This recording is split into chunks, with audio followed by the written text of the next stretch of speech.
의미는 동의하지만 내가 추구하지 않는 두 가지 원칙이 있다.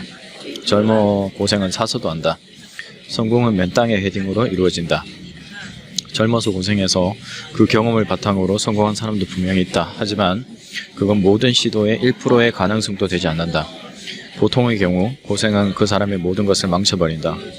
세상을 바라보는 태도와 사람을 대하는 마음, 기회와 인생을 대하는 모든 자세를 부정적으로 바꿔버린다.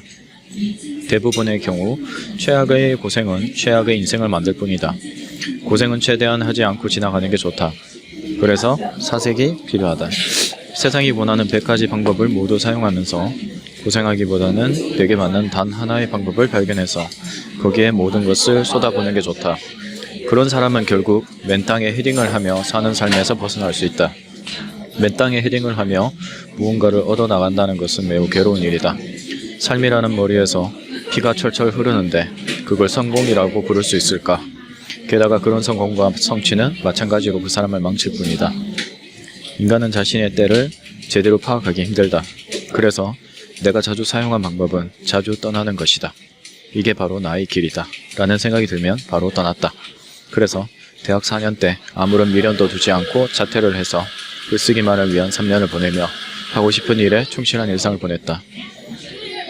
그러다가 몇 번의 취직으로 그 직장에서 최고의 연봉을 받기도, 온갖 기대를 받으며 일하기도 했지만 또 내가 떠나고 싶을 때마다 대우가 좋지 않아도 떠났다.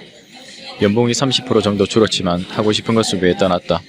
인생에서 돈은 중요하지 않다라는 거창한 생각으로 현실의 행복을 찾아 떠난 건 아니다. 결국 인생은 자기가 좋아하는 일을 오래 한 사람이 행복과 부를 동시에 질 수 있다고 생각했기 때문이다. 하고 싶은 일을 하면 절대 실패하거나 후회를 남기지 않는다. 실패도 성공도 누구에게나 이유가 있다. 잘 모르는 사람들은 작가님은 책임질 사람이 없으니 좋겠어요. 마음껏 살 수 있으니 라고 말하며 떠날 수 없는 자신의 현실을 안타깝게 생각한다. 하지만 나는 알고 있다. 지금 하지 못하는 사람은 시간을 아무리 되돌려도 마찬가지로 하지 못할 가능성이 높다. 세상에 특별한 경우는 거의 없다. 누구에게나 해야 할 일이 있지만 그럴 시간이 없고 떠날 수 없게 만드는 책임질 사람도 조절이 달려있다. 다만 그럼에도 떠난 사람은 떠나지 못할 이유보다 떠나야 할 이유를 더 많이 찾는 사람들이다.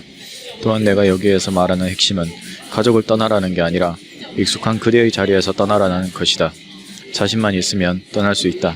사실 모든 떠남 앞에서 망설이며 떠날 수 없는 이유만 나열하는 이유는 자신이 없기 때문이다. 자신의 일상과 일, 그리고 취미와 주변 사람에 대한 믿음을 가져야 한다. 그 믿음이 결국 자신을 지켜주는 힘이 되어 돌아오기 때문이다. 떠나면 버리는 게 아니라 내 삶의 든든한 줄을 하나 더 얻는 것이다. 지름길이 있는 인생은 없다. 하지만 떠나야 도착할 수 있다.